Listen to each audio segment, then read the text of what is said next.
My old suitcase hit the porch steps with a hollow thud, the latch snapping open, clothes spilling out like fragments of a life no one cared to keep. Daniel, my son. The boy I had raised with every ounce of sweat I had stood in the doorway, his eyes cold, his voice cutting. You're a useless burden. From now on, take care of yourself. I didn't answer. The wind carried the sound of fabric rustling across the concrete.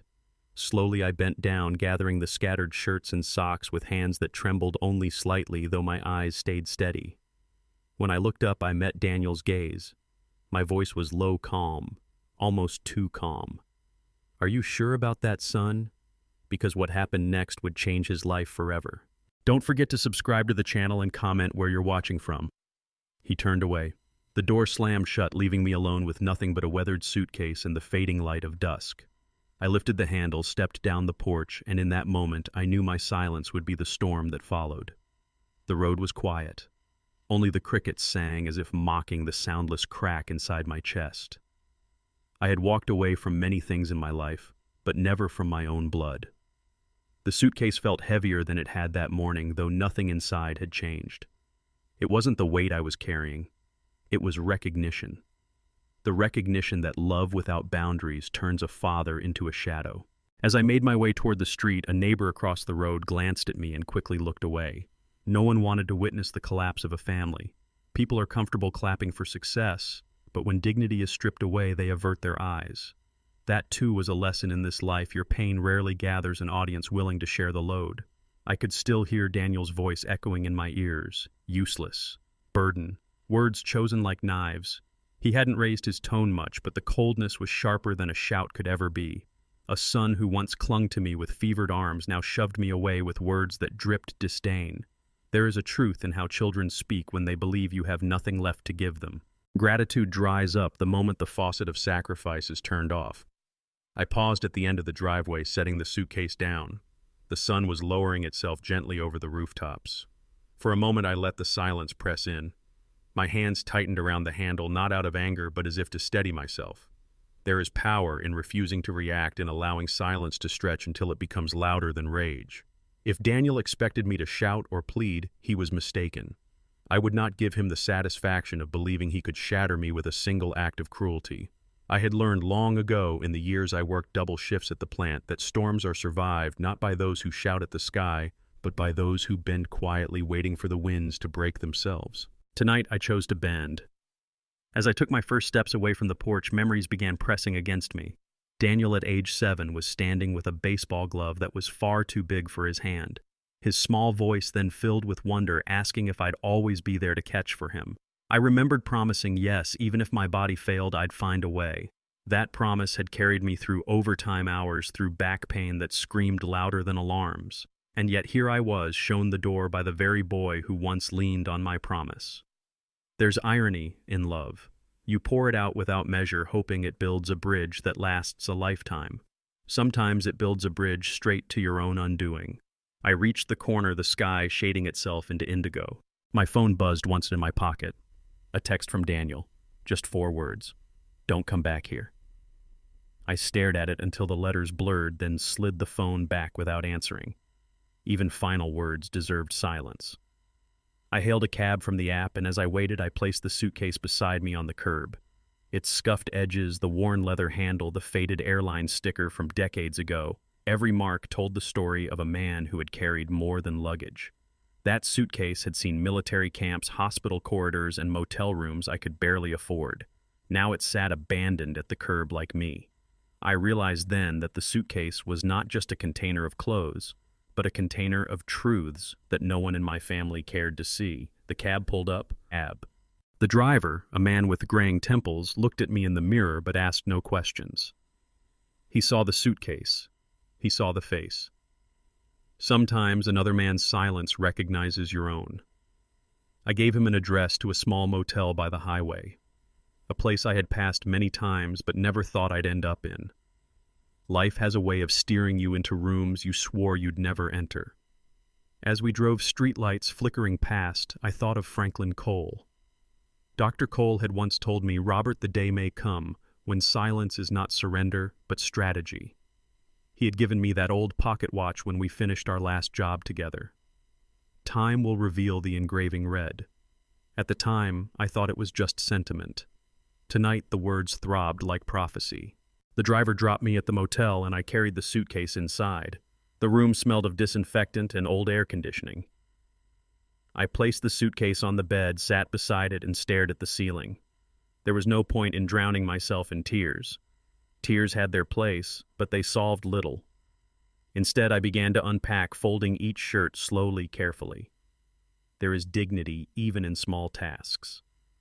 As I folded, I realized everything in that suitcase was mine alone. Paid for with my sweat, washed with my hands worn through years of survival. No one could strip that from me. And if I could own these small things, perhaps I could own the larger truth too, that my life was not over because one son shut a door. I lay back on the bed, listening to the hum of the air conditioner. For years I had believed home was defined by the people inside it. Tonight I saw it differently. Home is wherever you stop running from yourself. The bitterness swirled, yes, but beneath it was something steadier, a resolve. The silence I carried out of Daniel's house was not emptiness. It was the calm before a reckoning. As the night deepened, I closed my eyes with one final thought echoing. People often mistake patience for weakness. But patience has teeth. And soon Daniel would learn that his father's silence was not surrender. It was the sound of thunder gathering. 30 years ago, I signed my name on the mortgage papers of the house I thought would keep my family safe. The ink had barely dried when I promised myself I would never miss a single payment no matter how hard it got. Yet today, when I look at that deed, my name is nowhere to be found. The title belongs to Daniel and his wife. My son lives inside walls built by my labor beneath a roof I bled to hold over his head, and I stand outside like a stranger. Back then the house was nothing grand. A single-story ranch on the edge of town, paint-peeling pipes older than me. But it was solid. It was something I could hand to my boy and say, "This is ours." I worked at the machine shop during the day, grease under my fingernails, sweat rolling down my back as the conveyor belts never stopped. At night, I clocked in at a second job at a loading dock. I told myself it was temporary just until I had enough to pay off a chunk of the mortgage. Temporary stretched into years. There is a quiet truth about sacrifice. It doesn't announce itself. It doesn't demand applause. You carry it in silence, believing one day it will be remembered. I can still picture Daniel at 12 sitting beside me in that old Chevy truck. His hands were small, barely wrapping around the steering wheel as I guided him down the back road. He laughed when the truck jerked forward. He looked at me like I was invincible. I told him then, "Son, this house will always be your home. You will never have to wonder where you belong." He believed me. I believed in myself. Life had other plans. When Daniel turned 16, his school fees started stacking up. Sports equipment, college prep classes, every little dream with a price tag. Lydia came into the picture not long after. Her family lived in a 2-story, colonial polished floors and library shelves lined with hardback books. They looked at me with polite smiles, but I could hear the question under their breath. What could a man like me possibly offer their daughter? I decided I would not let my son feel less. I picked up more hours, took every holiday shift, and even sold the old guitar I had kept from my younger years. I told myself a father's job is to lift the weight so his child can walk freely. The irony is that the freer he walked, the more invisible I became. The mortgage payment book was my Bible. Each month I signed a check and felt a small victory. Slowly the numbers shrank. I remember the day I walked into the bank, handed over the final payment, and the clerk stamped "paid" in thick red letters across the account. I carried that paper like a medal of honor. I tucked it into the folder where I kept every important document. I thought that stamp meant permanence. What I didn't realize was that in families, nothing is permanent unless everyone agrees to honor it. Years later, when Daniel and Lydia married, I made a decision I believed was noble. I let them put their names on the deed. I told myself it would give them stability, make Lydia's family see Daniel as a man of means. I never imagined that kindness could erase me from my own story. There's a lesson there, one I only learned too late. Generosity without boundaries can look a lot like weakness. One night long after the wedding, I sat at the kitchen table with that mortgage folder open in front of me. The house was paid in full, but my name no longer existed in the records. I watched Daniel laugh with Lydia in the living room, a glass of wine in her hand, the sound of their future echoing through rooms I had built. I realized then that memory and paper are not the same. Memory can fade. The paper can be rewritten. The irony of sacrifice is that unless it's written in ink, people pretend it never happened. I remember another conversation with Daniel. He was in college, struggling with his first year.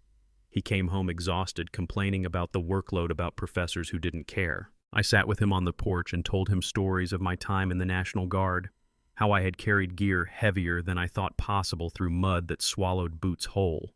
I told him endurance was not about strength, but about deciding you wouldn't quit. He looked at me differently then. For a moment, I wasn't just his father. I was someone he admired. That moment, brief as it was, kept me working through pain. But admiration fades faster than bills. I never asked Daniel to repay me. I never expected him to write me into speeches or toast my name at dinners. What I expected was respect. What I hoped for was acknowledgement. Instead, I was treated as a ghost who happened to keep the lights on. I learned something as I flipped through those paid receipts. The world doesn't hand out medals for sacrifice. The only reward is knowing you did it. And sometimes even that knowledge feels thin. The twist came later when I realized that Daniel and Lydia believed the house was theirs by right. They never once considered that every brick had been mortgaged on my back. To them, it was simply property transferred down like a birthright. They forgot, or maybe chose to forget, that no inheritance is free. That folder with the red paid stamp is still with me. I keep it tucked away, not to prove anything to them, but to remind myself of the truth. Because here is the hardest lesson: if you do not guard your sacrifices with boundaries, the world will write you out of your own history. The night I packed that folder into my suitcase, it slipped from my hands and landed on the floor. Papers scattered, that bright red stamp flashing up at me. For a moment, I just stared at it. The paper said I had won. My life said otherwise. I gathered the papers, slid them back into the folder, and whispered to myself the words I once told Daniel. This will always be your home. Except now I understood differently. A home is not just walls and roofs. A home is where respect lives. And when respect dies, the house becomes nothing more than lumber and stone. I carried the folder back into the suitcase, zipped it closed, and knew that one day when the time was right, those papers would speak louder than any argument I could make. For now, I kept silent. For now. But silence is not the absence of power. Silence, when carried long enough, becomes its own weapon. That night, as I sat alone in the motel room, the memory of signing those first mortgage papers 30 years ago burned in my mind. I was younger then, certain that hard work could solve anything. I know better now. Hard work builds, but without recognition, even the strongest foundation can feel like sand. I looked at the clock, listened to its steady tick, and I thought again of Franklin Cole, who once told me, "Time will reveal." Maybe that was the only truth that mattered. Time does not forget what people choose to erase. Time brings it back, stamped in red ink, undeniable. And when the time came, Daniel would see that nothing he lived in was free. Lydia leaned back in her chair, one manicured hand resting lightly on the curve of her stomach. Her lips twisted into a smile that was more blade than warmth. "You really think you can help me through pregnancy, Robert? We need doctors, not mechanics." The words stung, though she said them almost playfully, as if the cruelty was an accident. But cruelty rarely is. Her eyes held the same sharp gleam I had seen since the first day she walked into our house. She had always believed she married beneath her. In her mind, Daniel should have been grateful that she even looked his way. And by extension, I was a relic to be tolerated until I could be brushed aside completely. Daniel sat beside her, shifting uncomfortably. His silence was louder than her insult. He did not defend me. He did not protest. He stared at the floor like a man who had surrendered too many battles to bother raising his head. I sat across from them, my pocket watch heavy in my palm. The golden case warmed against my skin, engraved with Franklin's words. "Time will reveal." I did not answer Lydia right away. I let her laughter fade into the air, then lowered my gaze to the ticking hands. "Eleanor." Her mother sat at the end of the table, posture upright, eyes sharp behind her glasses. She had always spoken with the certainty of a professor grading an unprepared student. She tapped the table lightly with her index finger before she spoke. "Robert, I think it would be more practical if you considered other options. Assisted living communities are quite advanced now. Good facilities, professional staff. You would have meals, activities, and people your own age. It would be less of a burden on Daniel and Lydia, and frankly less stressful for everyone." Her tone was not angry. It was a matter of fact. That made it sting even more. To her, sending me away was not cruelty. It was practicality dressed up as kindness. A lesson revealed itself in that moment. Contempt often hides behind the word practical. People will push you aside, not with shouts, but with suggestions that sound reasonable. I turned the pocket watch in my hand, listening to the steady tick. I wanted to ask her if she had ever scrubbed floors to pay for her daughter's college. I wanted to ask Lydia if she had ever watched her husband's father crawl out of a factory after a 16-hour shift, only to lace his boots again at dawn. But words spoken in anger rarely pierce the armor of the arrogant, so I said nothing. Daniel cleared his throat as if rehearsing lines someone else had written for him. Maybe Mom could take a part-time job again. Security cleaning, something simple. It would give her purpose. Purpose, that was the word he chose, as though my purpose was only valid if measured by my usefulness to them. I remembered walking into the garage that morning, seeing the old uniform from my brief stint as a night watchman still hanging on the hook. The fabric was faded, the badge dull. I had worn it years ago when money was tight and every dollar mattered. I wore it with quiet pride because it meant another payment on the mortgage, another month Daniel could keep his head held high. Now in their eyes, that uniform was not a symbol of sacrifice. It was a symbol of where I belonged, lower, lesser, a man who should fade quietly into the background, wiping floors, while the younger generation carried on. Eleanor leaned forward, folding her hands. "Robert, don't take this the wrong way. We only want what's best for you." I raised my eyes from the watch and met hers. I did not speak. Sometimes silence is the only reply that holds weight. She shifted slightly, perhaps unsettled by the fact that I did not rise to defend myself, nor did I agree. Lydia broke the silence with a laugh that dripped dismissal. "Honestly, if you went to one of those places, you might even enjoy it. Bingo nights, card games, people to talk to. Better than sitting around here expecting us to entertain you." Daniel finally looked at me, his expression tired, pleading for me to just accept it. He whispered, "Dad, it would make things easier." I studied his face. The boy I had once taught to drive, gripping the wheel with nervous joy, was gone. In his place sat a man who feared his wife's scorn more than he respected his father's worth. That was a loss I could never have prepared for. I closed the pocket watch with a soft click. The sound echoed in the dining room louder than any argument I could have made. The conversation shifted to something else, Lydia's latest doctor appointment, Eleanor's lecture schedule, but my mind was elsewhere. I saw that uniform in the garage again, dangling like a prophecy. I saw how easy it was for them to imagine me disappearing, replaced by a hired nurse or a janitor's broom. And in that silence, I understood something deeper. When people decide you are no longer valuable, they will not shout it. They will dress it up in polite words and practical plans. They will call it love, responsibility, or reason.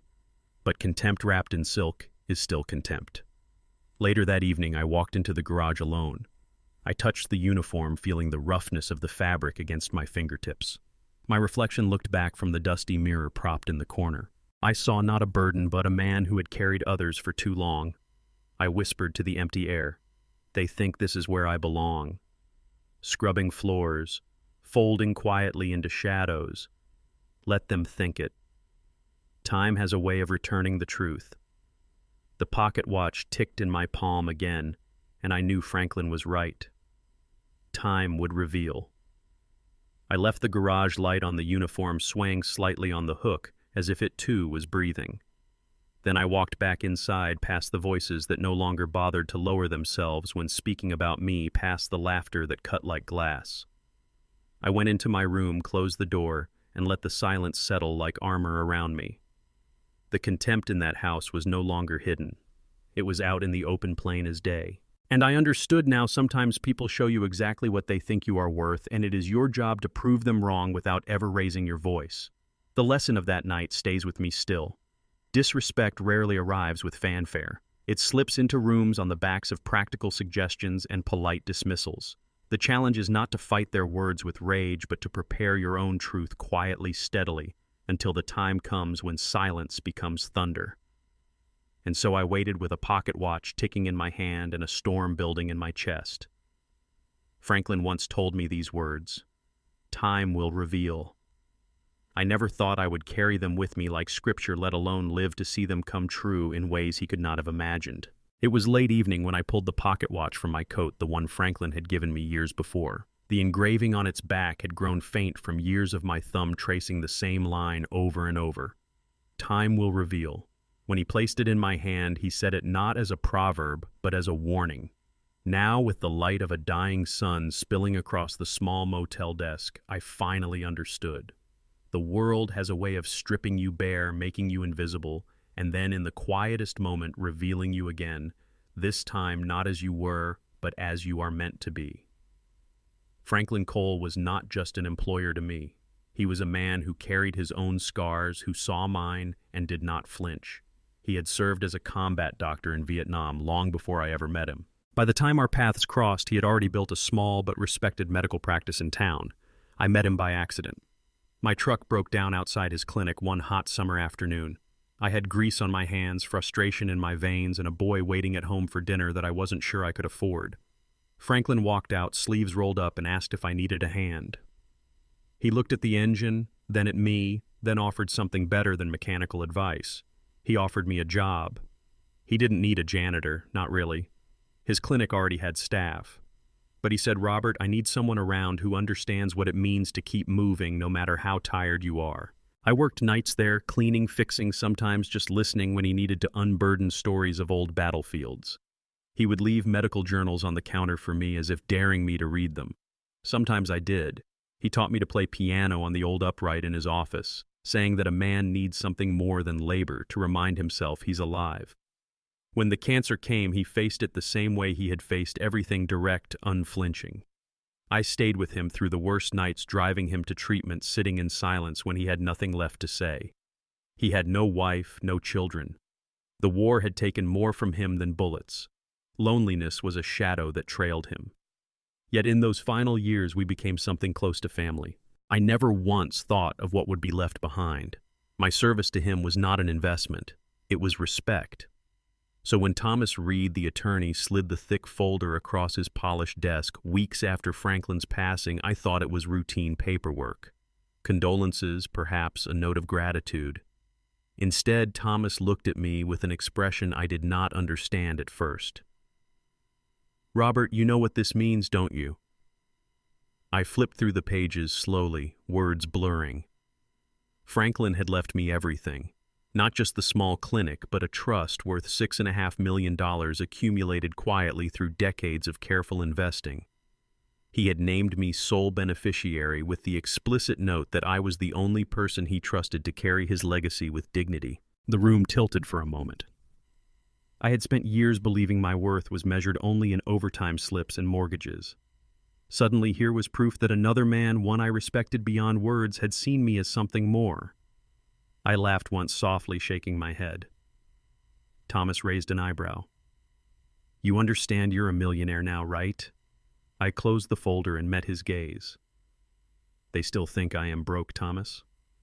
"Let them. Because wealth is not always meant to be revealed in the moment you receive it. Sometimes its power lies in remaining hidden, waiting until the world has already judged you worthless and then turning that judgment into their undoing." Thomas leaned back, studying me. Most men would be shouting this from rooftops, buying cars, houses, and showing off. "You're telling me you want to keep this quiet?" I nodded. "Silence has always been my weapon. This will be no different." As I walked home that night, the weight of the pocket watch pressed against me like an anchor and a compass both. Time will reveal. Franklin must have known I would need this not as money, but as a reminder that dignity cannot always be seen until the right moment. I thought of Daniel, of Lydia, of Eleanor with her academic certainty. They believed I had nothing left. They measured me by what I could give them in the present, not by what I had already poured out in the past. Let them think that. It gave me room to watch, to wait, to let time gather its proof. There is a lesson here I want anyone listening to hear. Strength is not always shown by speaking, by announcing, by proving in the moment. Sometimes the greatest strength is restraint, knowing exactly what you hold, but refusing to waste it on those who cannot understand its value. I opened the small safe I had hidden beneath the floorboards of my rented room. Inside, I placed Franklin's trust papers alongside the pocket watch. I closed the metal door slowly, listening to the heavy click. The sound was final, like a judge's gavel. Then I sat back on the bed, staring at the plain walls of that motel room. $6.5 million sat in my possession, yet I was surrounded by peeling paint and buzzing fluorescent light. And strangely, I felt peace. Because wealth alone does not define you. It only amplifies who you already are. What mattered now was not how much Franklin left me, but what I would do with it. I thought again of Daniel, my son, my blood, or at least the boy I raised as such. He had already called me a burden, already slammed the door on my face. He thought me powerless. If I revealed this inheritance now, he would see only dollar signs, not the man behind them. No, I would wait. I would let him show me the depth of his contempt. And when the time was right, I would let Franklin's legacy speak louder than any word I could say. The lesson is simple but sharp. Power revealed too soon is power wasted. Power revealed at the right moment is justice. I ran my thumb across the smooth face of the watch one last time that night. Time will reveal. The ticking in my hand sounded louder than my heartbeat, and I smiled not out of joy, but out of certainty. Because storms don't announce themselves with thunder first. They build in silence and pressure until the sky itself cannot hold them back. And I was patient. That night, I slept with the safe closed, the papers secure, and a new kind of calm in my chest. Not the calm of defeat, but the calm of a man who knows that every insult, every dismissal, every contemptuous word thrown his way would one day collapse under the weight of truth. And truth, like time, always reveals itself. In law, a signature never ages. It waits for the right day to be used. That was the thought that carried me as I sat across from Thomas Reed in his narrow office, the smell of paper and dust heavier than the air itself. The folder on his desk was thick, its edges frayed, the rusted clip barely holding decades of receipts, checks, and bank statements in place. My handwriting marked each one proof that every brick of that house Daniel claimed was his had been laid with my labor. Thomas leaned back in his chair, eyes narrowed as he thumbed through the records. You kept everything he said quietly, almost in disbelief. Mortgage stubs, utility bills, even canceled checks. Most men I know would have thrown these away years ago. I smiled faintly. I had kept them because they were my armor. At the time, I thought I was simply keeping track, making sure no mistake could erase my work. Now I saw them for what they really were, testimony waiting for the right courtroom. Thomas set the last page down, adjusted his glasses, and looked at me squarely. Robert, you have evidence of every payment. Every cent of that house came from you. If this goes before a judge, the court will listen. I let his words settle. My son believed I had nothing left, that my silence meant surrender.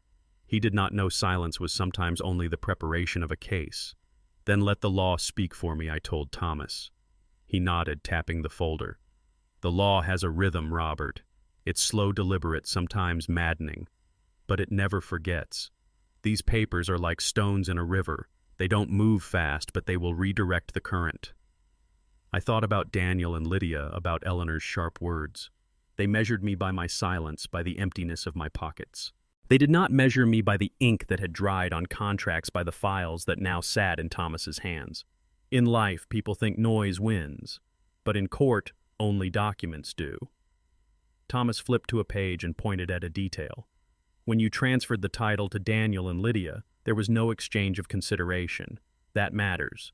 Without payment, they can't claim ownership in the same way. The deed shows their names, yes, but the financial trail shows yours. That is a legal crack wide enough for us to step through. For the first time in months, I felt something close to relief. Not joy, not triumph, just the weight of knowing I wasn't powerless. I asked him, what happens if we push forward? He leaned forward, hands clasped. We file a claim of equitable ownership. We present the payment records. We argue that while their names are on the deed, the substance of ownership is yours. The court recognizes fairness when backed by proof, and you, Robert, have proof stacked higher than most. I thought back to Franklin's words etched into that pocket watch. Time will reveal. Maybe this was what he meant, that the years of quiet labor dismissed and ignored would one day resurface in a courtroom, not as sacrifice, but as fact. Thomas reached for another file.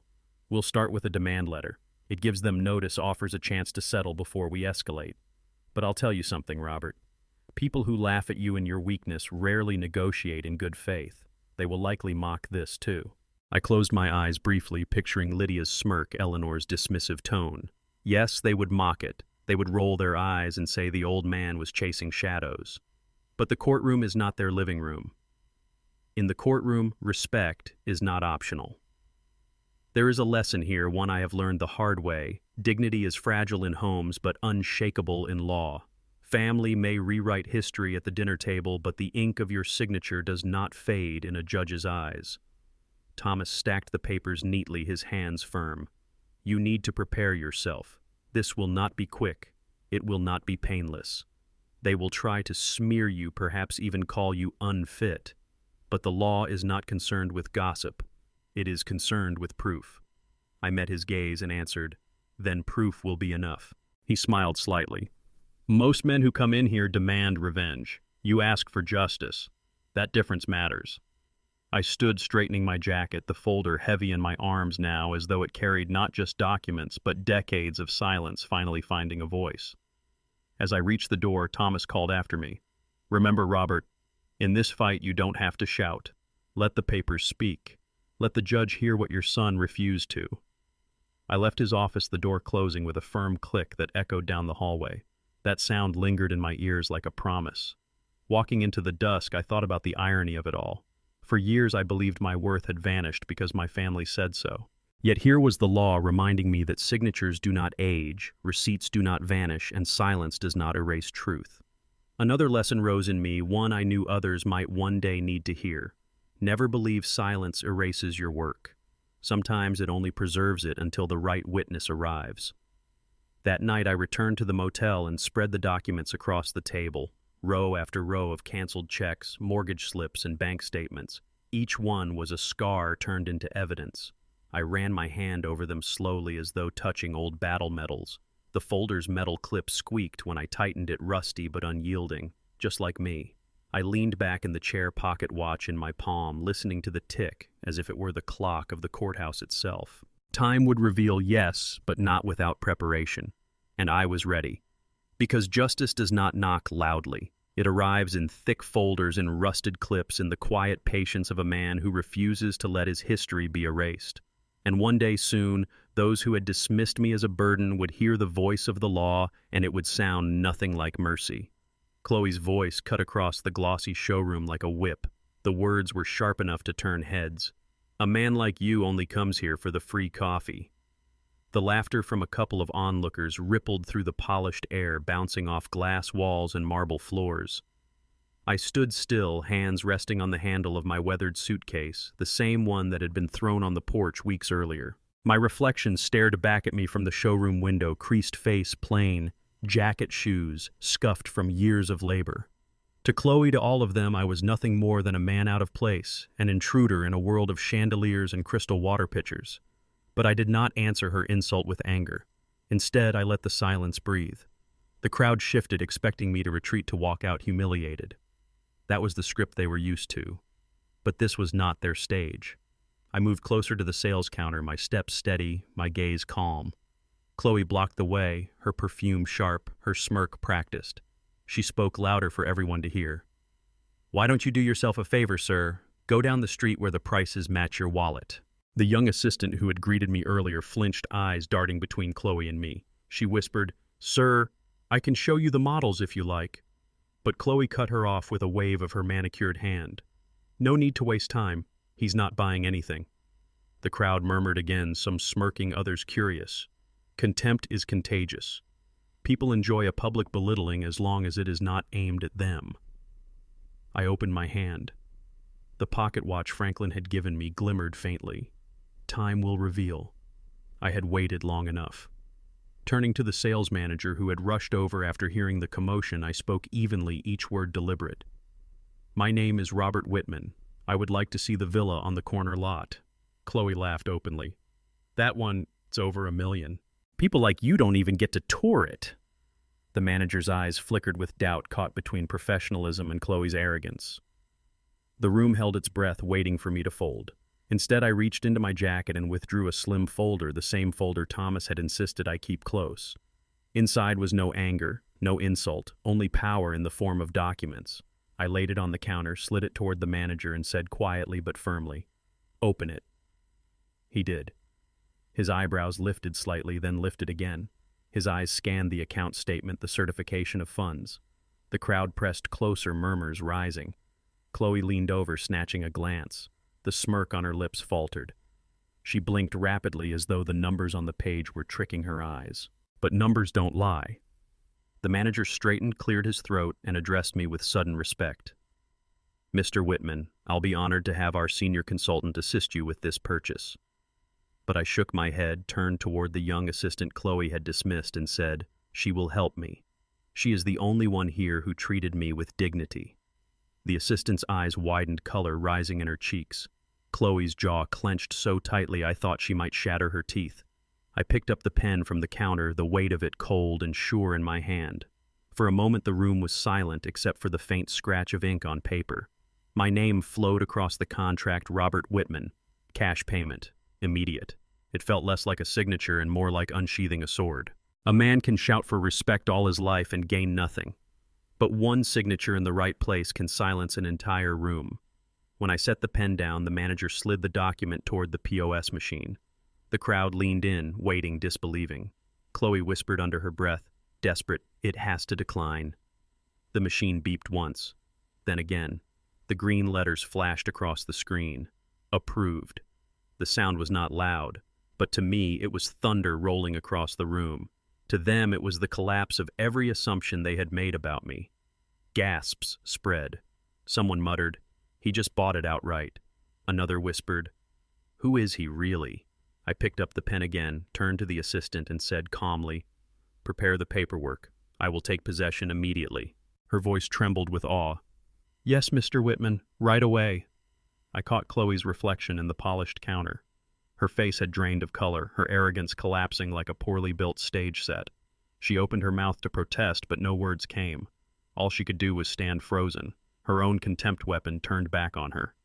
I slipped the pocket watch back into my coat. Franklin's words echoed again. "Time will reveal." Walking toward the exit contract folder in hand, I paused at the door. I turned slightly, not to speak to Chloe, not to answer the murmurs, but to leave a single truth hanging in the air. Dignity does not need to shout. It only needs one signature. The glass doors swung open, sunlight washing over me as I stepped into the afternoon. The murmur of the showroom faded behind me, replaced by the quiet certainty of footsteps on stone. The pen was still in my hand, and for the first time I realized it had been my sword all along. That is the lesson I carry, and one I hope others hear. In a world eager to dismiss you, your loudest revenge is not noise. It is proof. Not anger, but action. Not shouting, but signing. The law had given me the groundwork. Franklin had given me patience. And today the world has seen me not as a burden, not as a shadow, but as a man who carries thunder in silence. And the storm had only just begun. Daniel's face filled the live stream window, his voice practiced in its tremble. My father abandoned me. He raised me just to throw me away. Now he's rich and doesn't care about his family anymore. I sat in the quiet of my new villa, the polished floors echoing faintly with his words. Thousands of little red hearts floated across his screen, sympathy pouring in from strangers who had never once set foot in our home. The chat scrolled so fast it blurred people rushing to claim outrage on his behalf. That is how the world works now. Lies told with enough emotion become currency. Pain, even fabricated pain, becomes entertainment. The irony was not lost on me. For years, my sacrifices had gone unnoticed, invisible in their quiet persistence. Now, with a camera, my son could turn me into a villain within minutes. I leaned back in the chair, pocket watch in my hand, ticking steadily against the noise. Time will reveal. But what if time was too slow? What if lies traveled faster than truth? Daniel wiped at his eyes, a gesture I recognized as rehearsed.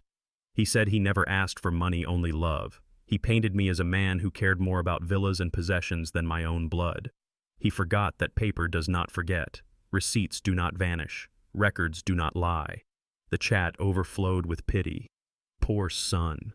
Heartless father. Someone even wrote, "Men like him don't deserve children." I clicked the screen closed, the silence heavy. A man can endure insults in private, but when contempt becomes public theater, silence alone is not a strategy. It is surrender. So I opened a new window, registered a new account. I titled it simply Robert Whitman Truth. My fingers hesitated only once above the keyboard. I had never sought an audience.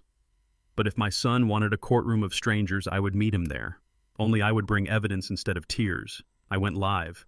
The camera light blinked red. My own reflection stared back at me. Older, weathered, but steady. My voice was calm as I began. "You've heard my son's story. Now it's time you hear mine." The viewer count rose quickly, hundreds, then thousands, many from Daniel's own stream. The comments flew. "Prove it. Explain yourself. Why should we believe you?" I held up a folder. "This is not emotion. This is a record.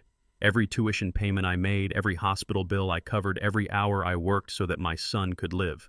I laid the documents one by one on the table, the camera catching the faded ink, the notary stamps, the signatures that never age.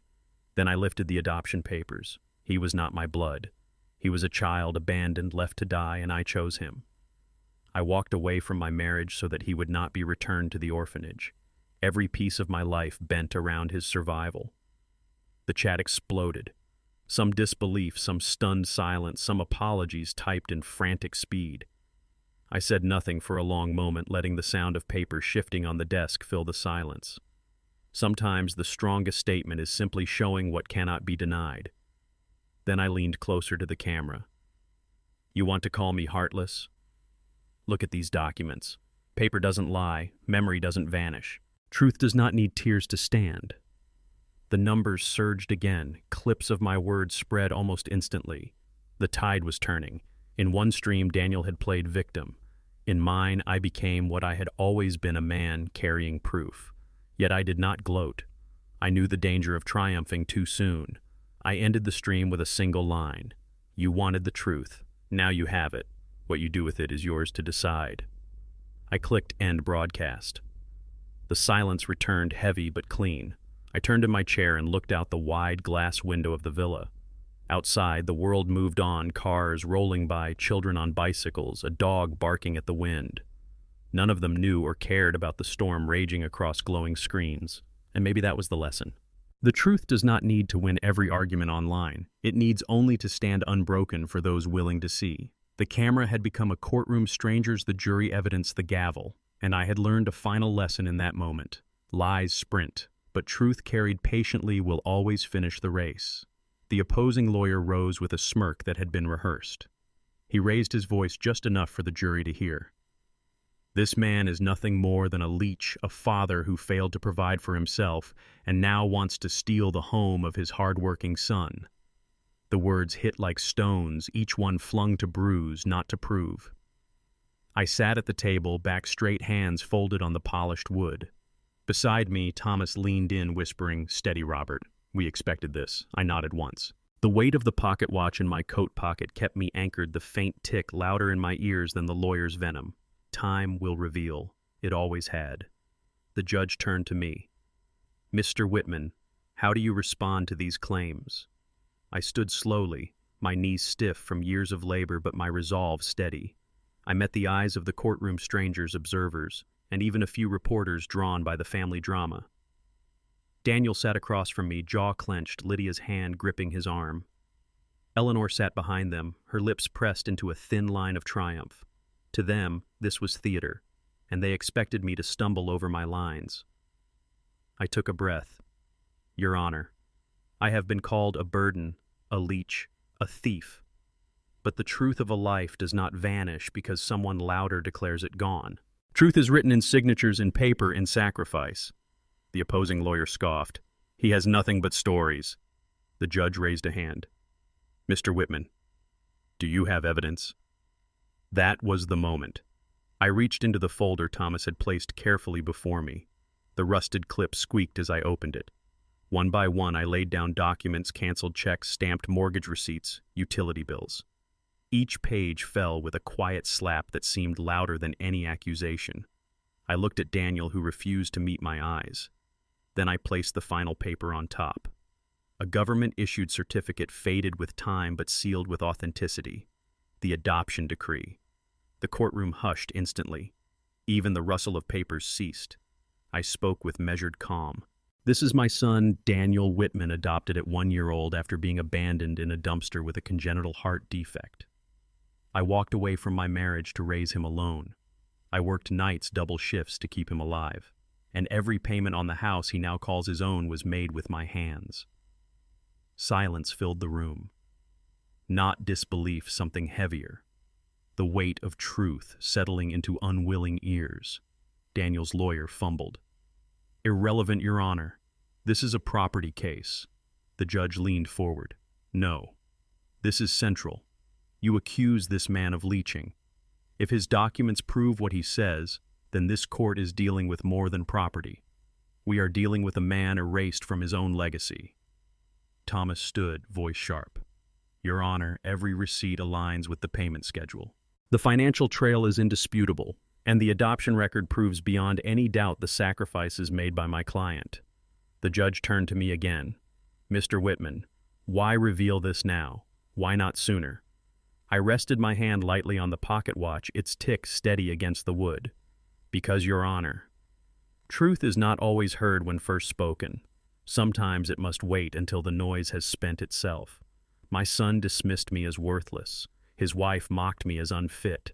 His mother-in-law suggested I belong scrubbing floors in assisted living. I remained silent, not out of weakness, but out of patience. But silence does not mean absence. It means waiting for the right place, the right time. This courtroom is that place. This moment is that time. The judge's gavel tapped once softer than a command, more like an acknowledgement. The courtroom remained still, the kind of stillness that comes when a storm has broken and left everyone drenched.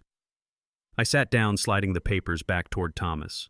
Daniel stared at the floor, his face drained of its practiced defiance. Lydia whispered furiously in his ear, but her words could not erase what had been laid bare. Eleanor shifted uncomfortably, her professorial confidence suddenly small in the shadow of truth. There is a lesson in that silence, one I hope anyone listening remembers. Loud voices may sway a crowd for a moment, but paper signed, sealed, and undeniable outlives every shout. The judge spoke again, voice firm. The evidence will be reviewed, but this court cannot ignore the documentation presented. Ownership is not merely a name on a deed. Ownership is proven in the sacrifices behind it. The opposing lawyer opened his mouth to object, but the judge cut him off with a final strike of the gavel. The court is adjourned. The sound rang through the chamber, sharp, echoing final. It was not a shout. It was not thunder. It was a wooden hammer against a block, and yet it carried more weight than all of Daniel's accusations combined. I gathered my papers, tucked the pocket watch back into my coat, and stood. The air in the courtroom felt lighter, though my chest carried the ache of years. Thomas touched my arm briefly. You did well, Robert. I nodded, my voice quiet. Justice doesn't roar. Sometimes it whispers through pages on a desk. As I walked out of the courtroom, cameras flashed and questions shouted. I did not answer. I didn't need to. The truth had already spoken. The glass doors closed behind me, the sound crisp in the autumn air. Outside, the city moved on traffic footsteps, the ordinary rhythm of life. Yet for me, something had shifted. I was no longer the man thrown out with a suitcase on the porch. I was the man who laid down paper and let the truth speak louder than rage. And the greatest lesson of all, justice does not arrive with noise. It arrives when the weight of silence is finally set down page by page on the table of the world.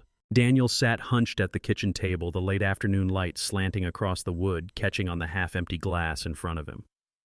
The house was silent now. Too silent, the kind of silence that echoed every loss. On the table lay a single piece of paper, folded neatly in half. I didn't need to ask what it was. I had seen enough of those forms in my life. Divorce papers. Lydia had signed them cleanly, decisively, her handwriting as sharp as her tongue had always been. He didn't look up when I stepped into the room. The walls that once rang with arguments, laughter, and the sound of footsteps pacing late into the night now carried only the hollow weight of abandonment. There is a heaviness in a house when love dies. It's not the furniture that makes it feel empty. It's the absence of belonging. I stood there for a long moment, taking in the scene. My son, who had once believed himself untouchable, sat crumbling beneath the wreckage of his own choices. The man who had called me a burden now stared at the same word written into his life in another form, discarded. The court had already ruled. The house was mine again. Ownership restored not by shouting, but by documents laid down one after another. I could have claimed everything: compensation, interest, and damages that the law said were mine by right. Thomas had pressed me, reminding me that I was entitled to it all. But entitlement and justice are not always the same thing. I laid a checkbook on the table in front of Daniel. He looked at it through red-rimmed eyes, confusion mixing with shame. His hand twitched as though he wanted to push it back toward me. I said quietly, not to scold, not to gloat, but simply to carve the truth into the air.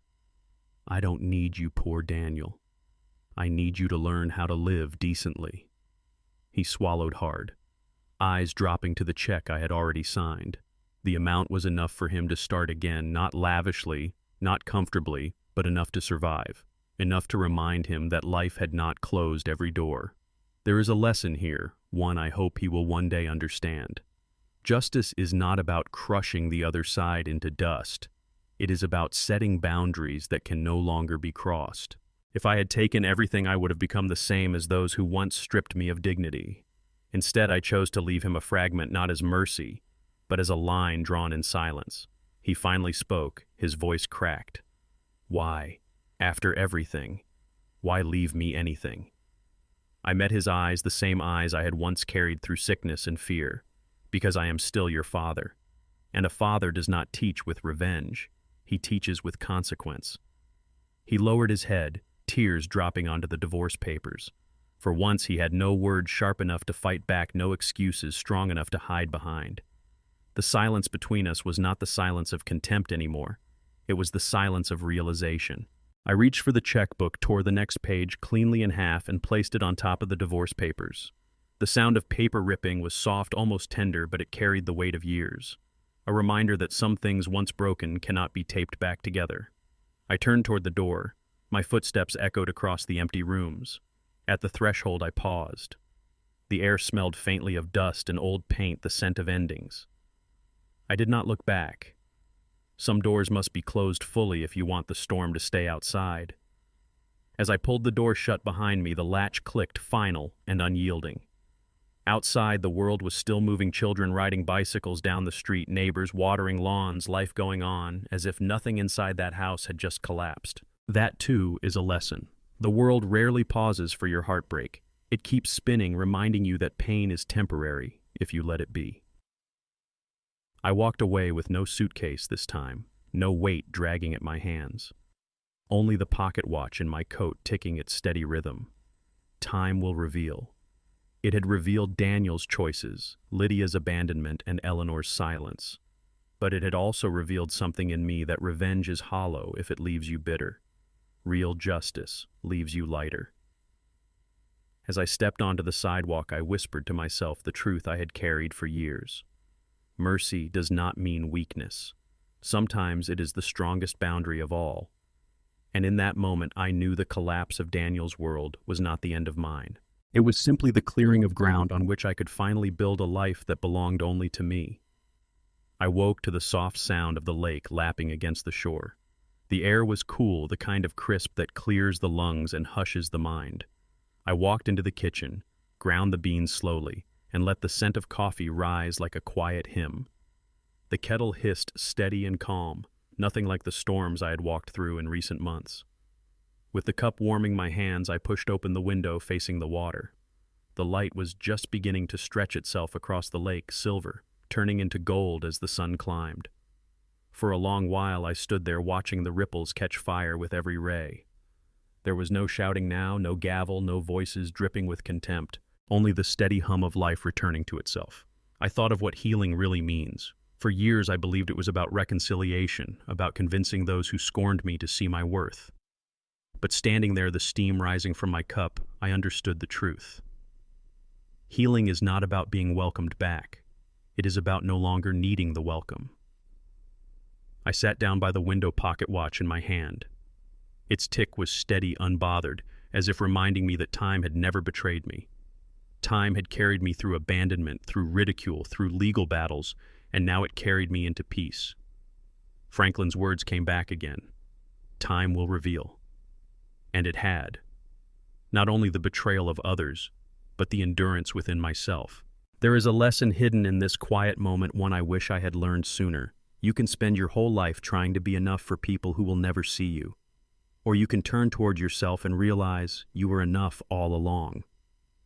I looked down into the coffee, the surface reflecting the morning light. For years, I poured everything I had into others, never once pausing to ask what I might need.